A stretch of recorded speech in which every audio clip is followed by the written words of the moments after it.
Okay, so let's chat for a minute. I fucked up, not gonna lie. With my new work schedule and Ian Talks being a harder production than Forever Talking is, I have seemed to overestimate my ability to time manage. So Ian Talks videos are still, the plan is to try and get them out every Friday, but obviously for the second week in a row, that's not gonna be out on a Friday. And that's my fuck up. That's nobody else's fuck up.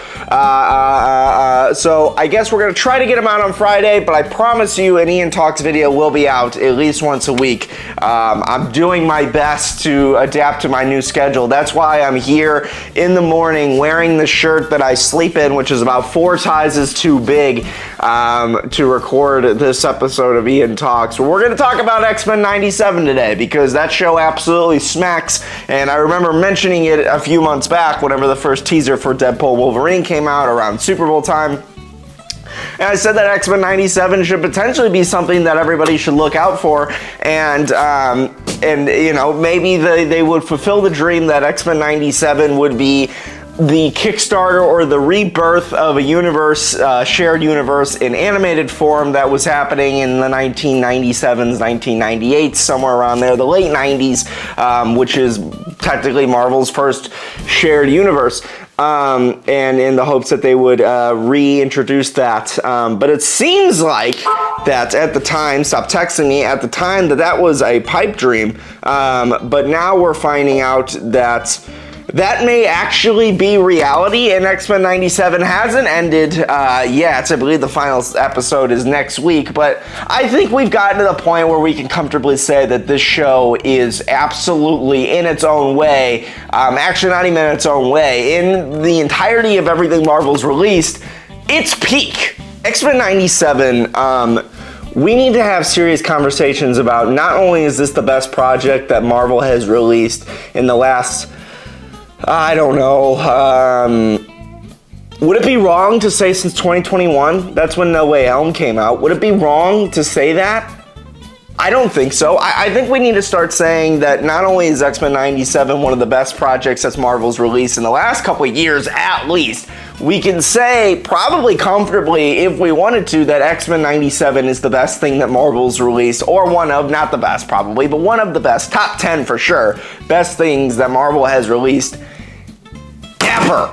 And it's a shame because it's in animated form and it's just a Disney Plus show and it doesn't really get a whole lot of promotion. I don't know what the sales are doing, but the internal niche audience that they seem to be attracting to this show has been unbelievably happy with it, and I think that Disney is happy with that fact. Maybe not the fact that the show is selling that much, because I can't imagine that it actually is. Only from the fact that I think the promotion on their side of things could be better, and it is an animated project, and I think that for some reason whatsoever, I don't know, people might not go to Disney Plus as much to check that out.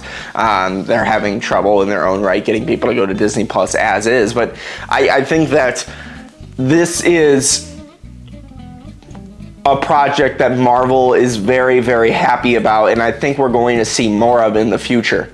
And what makes X-Men 97 so successful, so wonderful, so fantastic is that it is truly doing what fans wanted to do from the get-go whenever X-Men 97 was announced. And the original series was good on its own. It's not just nostalgia. X-Men 97 is incredible in the writing department, incredible in the character design department, actually did service to the X-Men characters who have been shit on for a very, very long time because of the X-Men Fox Universe franchises, with the exception of Patrick Stewart and Hugh Jackman and like Michael Fassbender, and James McAvoy, but that's probably it, to be honest with you.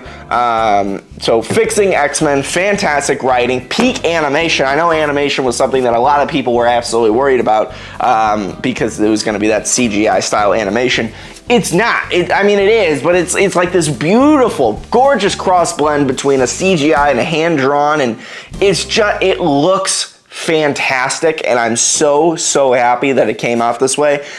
So incredible writing, fixing the X-Men, unbelievable animation, and just going back to the writing for one more second, the writing of this show, it treats you like an adult. The first thing that X-Men 97 does in the first 1 or 2 episodes is reintroduce the X-Men in a way where they are believable and likable and badass, especially fixing Cyclops, because the Cyclops slander over the last 20 years has been unbelievable. For all the children watching this episode today, if I were to tell you that Cyclops is easily probably was known and renowned as one of the best X-Men, if not the best X-Men, you would have laughed in my face, because all you know is from the Cyclops of the Fox universes. Scott Summers is the leader of the X-Men, and he is phenomenal in this show. Super badass. It took me his first appearance like that. Immediately I knew that he was going to be kick-ass.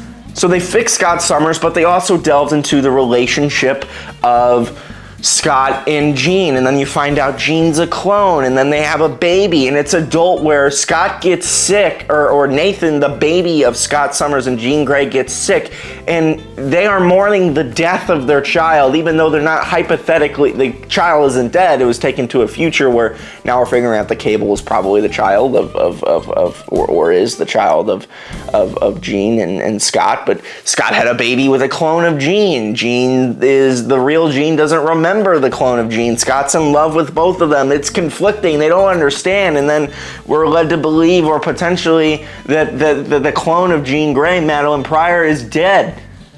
Scott has to mourn his child, has to mourn Madeline. It's very sad. We open up the show with learning that Professor X was assassinated. He's dead. He's gone. And I think that that's a very interesting concept, that we started off the series in a world without Professor X, and then Magneto, who is also a fucking badass and unbelievable character in the show, decides that, or is given the will of Professor X to continue the X-Men, even though he is a terrorist, and he goes back on his own beliefs and his ways to fulfill a promise to fucking to Professor X. Unbelievable peak writing, and I'm only talking as fast as I am because my battery's gonna die if I don't. The internal conflicts of the show is some of the best writing that we've seen in Marvel in forever. It's so phenomenal. The attack on Genosha and Gambit's death, that is the Red Wedding in X-Men 97. That was brutal, and it was phenomenal, and it sets the stakes, and Rogue's revenge, and then bringing in Captain America, and now Spider-Man appeared in this last episode. Oh my God, please give us Spider-Man 98. I will fucking cry if you do that. But Marvel, now with the success of X-Men 97, seem to be in their bag, where they're gonna be bringing in, or potentially expanding, the extended universe that was in the 1900s, or not the 1990s, you know what I mean, the late 1990s, where they're gonna be expanding that universe in animated form. And now you're gonna have the MCU in live action, and you're gonna have the brand new Marvel Cinematic or Marvel Animated Series universe. At least I hope that's the direction they're going in. They should 100% do Spider-Man 98. They 100% should do the Incredible Hulk show. Bring back the Avengers. Do X-Men. Oh my God, just do it all. Do it. Peak. I know that we're gonna have Spider-Man freshman year. Who knows if that show's ever gonna come out, development hell, whatever, but it seems to have the same animation style. But I'm so excited. And X-Men 97 is phenomenal. You should watch it. It's unbelievable. It's peak. Check it out. My camera's gonna die here, so shorter episode. I'm gonna try to get this out on Saturday. But thank you for watching Ian Talks. Go watch X-Men 97. And I literally have 60 seconds before this camera dies. So anyways, peace, love, adios. Bye-bye.